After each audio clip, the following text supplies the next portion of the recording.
Today I'm going to do an addition to the 7th month High Days video, part 4, that discusses the Feast of Temporary Dwellings. It is also called the Feast of Ingathering because it is associated with the timing of the fall harvest. All three feasts are centered around the three harvests for symbolism, and this one is to point us to the final and larger harvest of our Creator's family that He is building. This year, this 7th-day feast begins today, Thursday, October 13th, for much of the world, including Australia, New Zealand, South America, most of Africa, and the U.S. except for Alaska. And it begins tomorrow, Friday, October 14th, for Europe, Israel, much of Canada, and for those in areas like China and Russia, if there are any observing it in these areas. Our Creator has made it clear that He is the one that scattered Israel for their rebellion to Him. Therefore, He wants those who will return to Him, being obedient to Him from our individual locations. These last days are proving to be a test of obedience for those who will return to Him. His calendar is not being based from Jerusalem at this time because Yeshua said that Jerusalem is like Sodom and Egypt at this time. When He returns the scattered nations of Israel to Israel, then Jerusalem will once again be set apart, and the decree from the beginning of each month will flow from there. Until then, He gave us a movable clock that we can return to Him through by obeying His instructions. And this is why He wants us using the signs that He's given us from our individual locations. Some have asked me, what are we to do on this feast? It certainly is a different time that we live in, with the world beginning to come unglued, and so far there are so few who are hearkening to His voice and coming out of the bondage. These numbers will increase, but sadly it's going to take much calamity to humble a people to return to Him. I said in the part 4 video that our Creator will place His name where those who are returning to Him are. It's just where we're at in time. So it is not a matter of traveling to a feast site like Israel did in times past. This is the last feast of its kind before Yeshua returns, so it is a very special feast. The reason that I say this is because the 7th and final day of the feast is about ready to begin. The 7th day of this feast represents the last 1,000 years of His blueprint to build His eternal family, just as the 7th day Sabbaths do as well. We are told to build temporary dwellings out of the branches of trees and enter into them with the fruit of His blessings.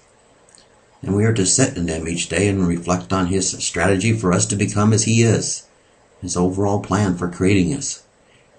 He wants us to reflect on how He did not allow Israel to enter into the promised land for 40 years because they did not trust Him, and they did not trust Him to deliver them to the land that He was giving them. He wants us to reflect on how none of them who did not trust Him were allowed to enter in.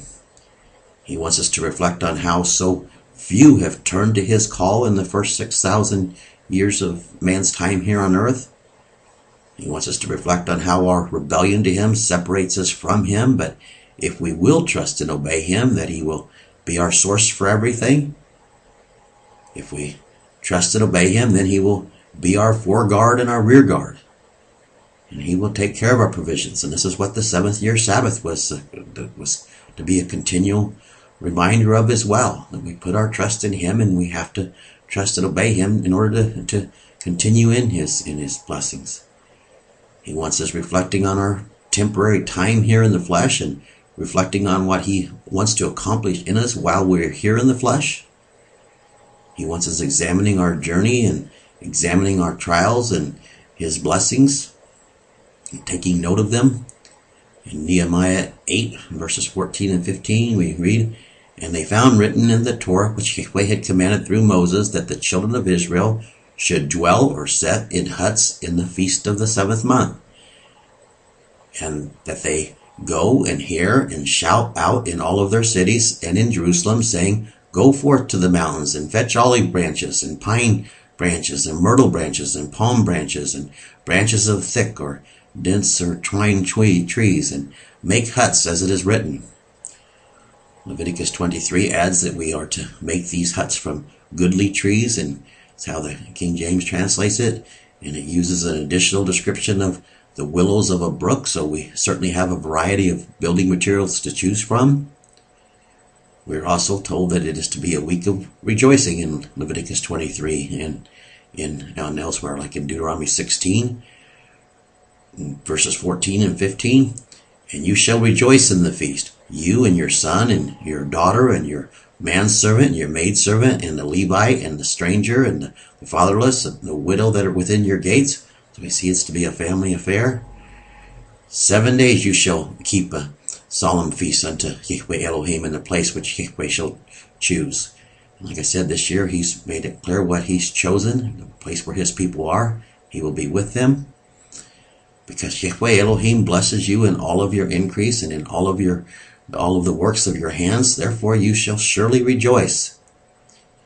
It is definitely to be a time of reflecting on all of his blessings and his provision, and a time for rejoicing, for being under his wings of protection and enthusiasm for all that he wants to give us in the future. And there certainly is so much to rejoice about at this present time because of the truth that he is restoring.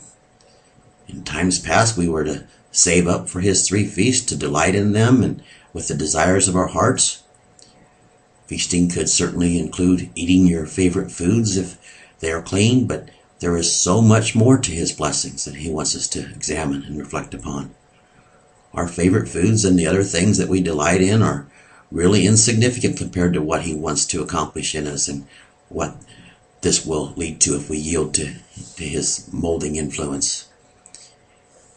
He said to bring the fruits of our labors into the hut with us, which would mean that to bring in that which we delight in with us. But all of this is to point us to his eternal plan for us to become his family. It was asked of me how long we are supposed to sit in these huts each day. This would be up to each of you and your heart's desire. And there are many other ways that you can delight in him as well when you're not in the hut, like a scenic hike if it's not on the Sabbath day, or maybe even a drive in the country with your family if they're moving toward the truth with you. Things like this, enjoying his creation. A lot of people want to make this feast about activities and other distractions though, so we have to be careful not to fall into this trap. There certainly is not much available to do in this filthy world as far as activities that would be edifying anyway. This is for sure. But if you have a family to enjoy this feast with, enjoy some time each day with them, reflecting on what our Creator is doing together and reflecting on his overall plan to build an eternal family and how the family's goals are to accomplish, making sure that you're part of his eternal family. I don't know of any groups of people who are returning to the truth that are in close proximity to one another at this time, so fellowshipping as a group probably is not an option for any of you, at least not that I know of, but if it is, of course, you would want to lay a siege to that opportunity as well. But the good news is next year will be different, so we have much to look forward to. All that are delivered into the millennium will go up to the feast. We read this in Zechariah chapter 14, verse 16, and it will come to pass that everyone that is left of all of the nations which came against Jerusalem will go up from year to year to worship the King, Yahweh of hosts, and to keep the feast of temporary dwellings. Or the next few verses say that they will have consequences. It will be an exciting and wonderful time to live in when all things are restored. And knowing that this time is coming gives us an awesome opportunity to focus on looking forward to this time.